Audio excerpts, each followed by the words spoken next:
فاروقی صاحب، اسی لیے میں کہتا ہوں کہ دین کا فہم بہت ضروری ہے، اور یہ اللہ کی عطا ہوتی ہے، نہ یہ کتابیں پڑھنے سے آتا ہے، نہ کسی کی شاگردی کرنے سے آتا ہے، نہ قرآن کی زیادہ آیتیں یاد کرنے سے آتا ہے، نہ گرامر یاد کرنے سے آتا ہے، سیغے رٹنے سے نہیں آتا ہے، مخرج ٹھیک کرنے سے نہیں آتا ہے، یہ اللہ کی دین ہوتی ہے۔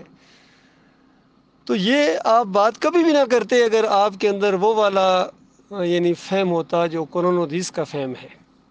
آپ کہہ رہے ہیں کہ آپ نے تو ڈاکٹر صاحب کو دیکھا بھی نہیں تھا، آپ تو 87 میں آئے تھے، تو جو ڈاکٹر صاحب کے ساتھ رہے بتائیے ان کا کیا حال ہوا ہے؟ محمد حنیف کہاں جا کے کھڑا ہوا؟ عبد القادر سومرو کہاں گیا؟ امیر بادشاہ کدھر گیا؟ غضنفر جو سب سے زیادہ ڈاکٹر صاحب کے ساتھ رہا تھا، چشتی، وہ کدھر گیا؟ خود آپ کی کیا حالت ہوئی ہے؟ ایمان خالص کی کوئی پرواہ ہی نہیں آپ کو۔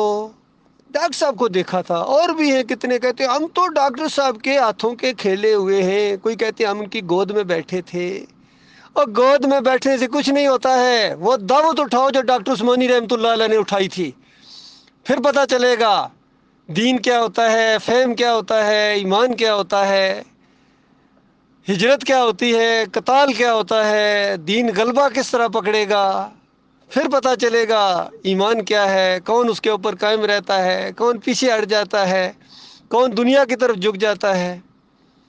تو یہ جو آپ کے ذہن میں ایک تصور ہے، پھر تو اس کا مطلب ہے کہ آپ نے تو نبی علیہ السلام کو بھی کوئی نہیں دیکھا، آپ تو دین اختیار ہی نہیں کر سکتے، صحابہ اکرام کو بھی آپ نے کوئی نہیں دیکھا۔ بھائی جنہوں نے نہیں دیکھا ہے کئی دیکھنے والوں سے زیادہ آگے بڑھ گئے، اور پھر نبی علیہ السلام کی وہ حدیث ہے۔ اسی لیے میں کہتا ہوں کہ فہم ضروری ہے، کاش یہ ساری چیزیں آپ کو معلوم ہوتی ہیں یا ایمان ان کے اوپر ہوتا پوری طرح۔ نبی علیہ السلام نے فرمایا پہنچاؤ میری بات، ہو سکتا ہے جس تک پہنچاؤ وہ تم سے زیادہ عمل کرنے والا ہو اس کے اوپر۔ تو یہ انداز ہے اس بات کا۔ ڈاکٹر صاحب نے ایک دعوت اٹھائی ہے توحید کی، اور ہو سکتا ہے 100 سال بعد 200 سال بعد ایسے ایسے جالے اٹھے اسی دعوت کو لے کر اٹھنے والے، جو اس دعوت کو اور آگے اٹھائیں گے۔ باقی یہ جو آپ کے اندر یہ چیز ہے، یہ ہے ایک اور علامہ صاحب ہے وہ بھی اسی طرح کی بات کرتے ہیں، اور خود 3-4 شرک کے اندر مبتلا ہو گئے، اور اکثر وہ مجھے کہتے ہیں کہ آپ نے تو ڈاکٹر صاحب کو دیکھا ہی نہیں، آپ تو ڈاکٹر صاحب کی وفات کے 2 مہینے بعد ایمان میں آئے تھے۔ ایمان میں آئے تھے، کلمہ پڑھ کے آئے تھے، غسل کر کے، الحمدللہ جب ایمان کی سمجھ میں آئی تھی تو غسل کر کے کلمہ پڑھا تھا، لا الہ الا اللہ محمد رسول اللہ، اور پوری دل کی گہرائی کے اندر یہ کلمہ اتر گیا تھا، ساری باتیں سمجھ میں آ گئی تھیں۔ اسی وقت میں نے دعوت اللہ شروع کر دی تھی، راجہ بازار میں، بسوں میں، ہر جگہ۔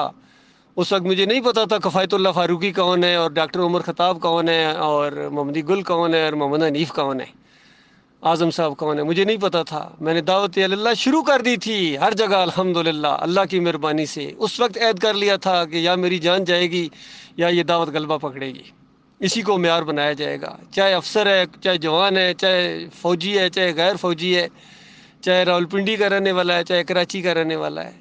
وہ اس کے بعد مجھے پتا چلا تھا کہ یہ جماعت بھی موجود ہے، اب تو کفایت اللہ فاروقی صاحب بھی یہاں کے ناظم ہیں، اور یہ ساری چیزیں ہیں۔ اس کے بعد کیسا ہمارا وقت آپس میں گزرا، کبھی آپ نے مجھے پیچھے ہٹتے دیکھا تھا؟ بتائیے ذرا، کسی موقع پر مجھے پیچھے ہٹتے دیکھا ہو؟ باقی آپ سب لوگ ہٹے ہیں، اب لوگ ہٹے ہیں اس سے، سجدہ تعظیمی کا شرک ان کے اندر ہے۔ آج دن تک آپ کے منہ سے میں نے نہیں سنا کہ محمد حنیف شرک پر مرا ہے، مشرکوں کے مرا ہے۔ آپ کے اندر وہ جوش ہی نہیں ہے ایمان کا، وہ چیز ابھی بھی وقت نہیں آیا، بالکل ابھی انتہائی بوڑھے ہو گئے، لیکن وہ جو ایمان کا ایک جوش ہوتا ہے، وہ جو ایک فیصلہ ہوتا ہے، وہ جو ایک انصاف والا انداز ہوتا ہے، وہ ہمارے پرانے بھائیوں کے اندر سے غائب ہو گیا۔ بڑے بڑے پرانے، کوئی کہتا میں 40 سال سے ہوں، کوئی کہتا میں 50 سال بیت گئے ہیں میں، وہ کیا اسی لیے ڈاکٹر صاحب کہا کرتے تھے کہ کتنے لوگ ہیں عرصہ دراز سے ہمارے ساتھ ہیں، ابھی تک ان کو یہ بھی نہیں پتا چلا ہم کہنا کیا چاہتے ہیں۔ تو ایسے ہی لوگ تھے جن کے بارے میں ڈاکٹر عثمانی رحمۃ اللہ علیہ کہا کرتے تھے۔ باقی اللہ کی یہ دین ہوتی ہے، اللہ تعالیٰ نے یہ ایمان دیا ہے، اس کا لاکھ لاکھ شکر ہے۔ ایک لمحے کے لیے بھی ہم اس سے پیچھے نہیں ہٹے، نہ اس سے ہٹنا، اسی کے لیے جینا، اسی کے لیے مرنا ہے۔ اب تو شوق اور بڑھ گیا ہے الحمدللہ شہادت کا، اور اللہ کے دین کو غلبہ کرنے کا، اور ایمان کی اور زیادہ مٹھاس پیدا ہوئی ہے، اور زیادہ اس کی قدر ہوئی ہے کہ پرانے نہ دیکھو، پرانے ہیں، بڑے پرانے ہیں جی، ان کا ایمان تھک گیا ہے، یہ بیٹھ گئے ہیں، پیچھے ہٹ گئے ہیں۔ آگے بڑھو، ابھی بھی موقع ہے، سانسیں چل رہی ہیں۔ ایک دفعہ موت آ گئی تو یہ یاد رکھیے کہ اس انداز اگر دھوکھلے انداز سے موت آئی تو یہ منافقت کی موت ہوگی۔ اس لیے توبہ کرو، ایمان کی دعوت موجود ہے، پلیٹ فارم موجود ہے، ساتھ دینے کی بجائے الٹے بات ٹانگیں کھینچنے میں آپ کے حصے میں آیا ہے، حوصلہ شکنی آپ کے حصے میں آیا ہے مومنوں کی، تو ٹھیک ہے کرتے رہو، ہمارے اوپر کیا فرق پڑنا ہے، یہ تو تیز چلتی ہے تجھے اور اونچا اڑانے کے لیے، ہمارا تو یہ ذہن ہے، کسی پر چوٹ لگے کوئی ناراض ہو، ہمیں کسی کی پرواہ نہیں ہے، کوئی ہمارا نہیں ہے جو اللہ کے دین کے ساتھ مخلص نہیں ہے۔ اللہ تعالیٰ مخلص لوگوں کو ہمارا ساتھی بنائے گا، نئے آئیں گے، ایک سے ایک بڑھ کر آئیں گے انشاءاللہ۔ یہ پرانے چلے ہوئے کارتوس، ان سے ہمیں کوئی امیدیں نہیں ہے، یقین کیجئے، بالکل یہ چلے ہوئے کارتوس ہے، بالکل ان کے اندر وہ چیز ہے ہی نہیں ہے، وہ جوش و جذبہ رہا ہی نہیں ہے ان کے اندر، تھک گئے یہ، پرانے ہیں چونکہ بہت زیادہ پرانے انڈے ہیں یہ، اب بالکل ان کے اندر سے کیا نکلے گا، کچھ بھی نہیں نکلے گا۔ اللہ تعالیٰ ہمیں مخلص ساتھی عطا فرمائے گا، جن کے دلوں کے اندر اللہ کا وقار ہے، اللہ کی عزت ہے، اور ہمارے دلوں میں اللہ تعالیٰ ایسے مخلص مومنوں کی عزت پیدا کرے، اور ان کے دلوں میں ہماری عزت پیدا کرے مالک، اور ایسے اعمال کی توفیق عطا فرمائے مالک جو اپنی رضا کا ذریعہ بنا دے۔